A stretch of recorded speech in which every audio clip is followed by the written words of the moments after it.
What if you could erase a part of your personality, a part that's causing you distress? Would you take the chance? Imagine, if you will, a medical procedure that could alter the very fabric of your character, temper your most distressing traits, silence your inner demons. A tantalizing proposition, isn't it? Or perhaps a disconcerting one. This isn't a hypothetical scenario from a science fiction novel, it's a chilling chapter from our medical history. We're talking about a procedure called a lobotomy. Let's delve into the reality of this daunting surgical intervention. Imagine a scalpel making its way into the brain, severing connections in the prefrontal cortex. The prefrontal cortex, the part of the brain responsible for personality traits, decision-making, and social behavior, was the primary target of this procedure. The intention behind this drastic measure: to alter the behavior and emotional state of patients suffering from severe mental disorders. The lobotomy was once thought to be a solution to conditions like schizophrenia, manic depression, and severe anxiety. The belief was that by cutting these neural pathways, the intensity of these disorders could be lessened, providing patients with a sense of calm and tranquility. Despite the macabre image it may invoke, the lobotomy was not born from a place of malice, but rather a desperate attempt to alleviate suffering. The lobotomy, despite its drastic nature, was once hailed as a miracle cure. The lobotomy was born out of desperation in the early 20th century. In the shadowy depths of this era, the world was grappling with the profound complexities of mental health. Traditional treatments were failing, and psychiatrists were desperate for a cure. Enter Portuguese physician Egas Moniz, who pioneered a procedure called leucotomy in the late 1930s. Moniz's leucotomy was a drastic measure. It involved drilling holes into the patient's skull to access the brain and then severing connections within the frontal lobes. This was thought to calm patients, to soothe their troubled minds.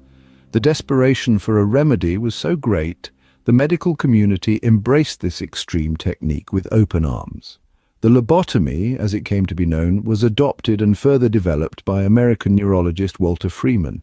He believed in its potential to alleviate the torment of mental illness, and he championed its use across the United States. His version, the transorbital lobotomy, was even more radical. A thin, ice-pick-like instrument was hammered through the eye socket into the brain, again aiming to disrupt the neural pathways.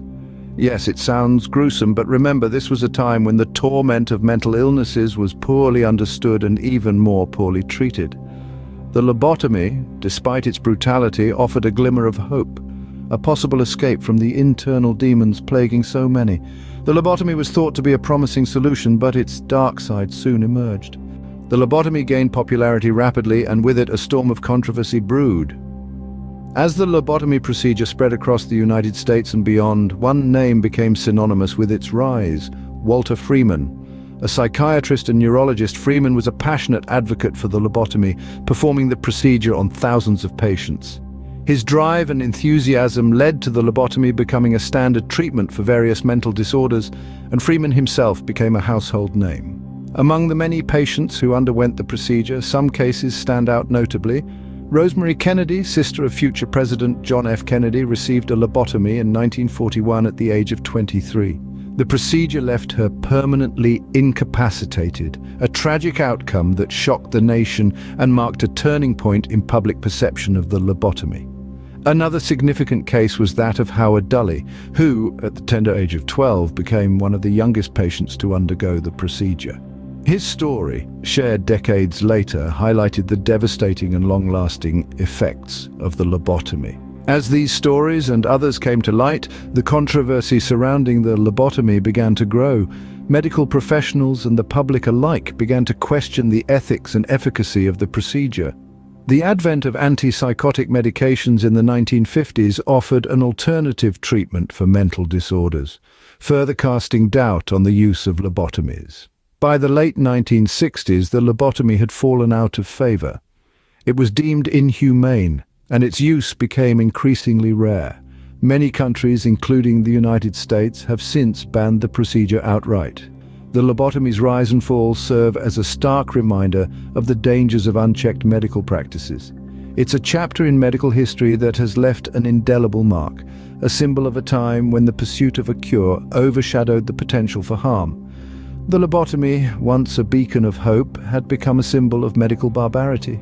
The lobotomy is no longer practiced today, but it has left an indelible mark on medical history. This statement rings true as we delve into the legacy of the lobotomy, a surgical procedure that once stirred the medical world. The lobotomy, despite its controversy, was a catalyst for advancements in neuroscience and psychiatry.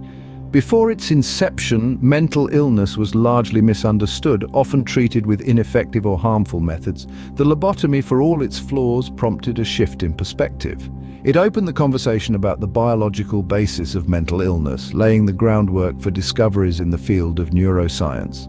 Through lobotomies, we learn more about the brain's structure and its impact on behavior and emotions.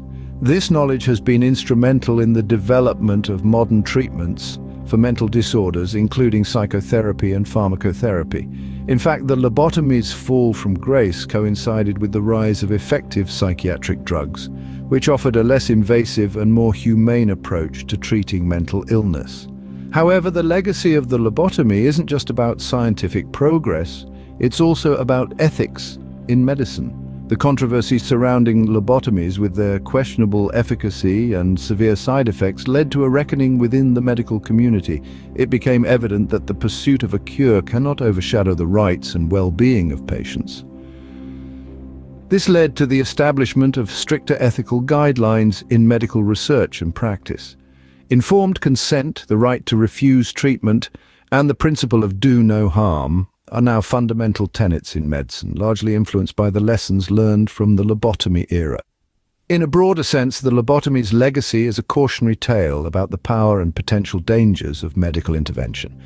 It underscores the importance of rigorous scientific scrutiny, ethical considerations, and patient-centered care in the quest to heal the human mind. The lobotomy serves as a stark reminder of the lengths humanity will go in the pursuit of a cure and the profound responsibility that comes with wielding the scalpel. It's a chapter of our medical history that we must never forget as we continue to push the boundaries of what is possible in the realm of healthcare.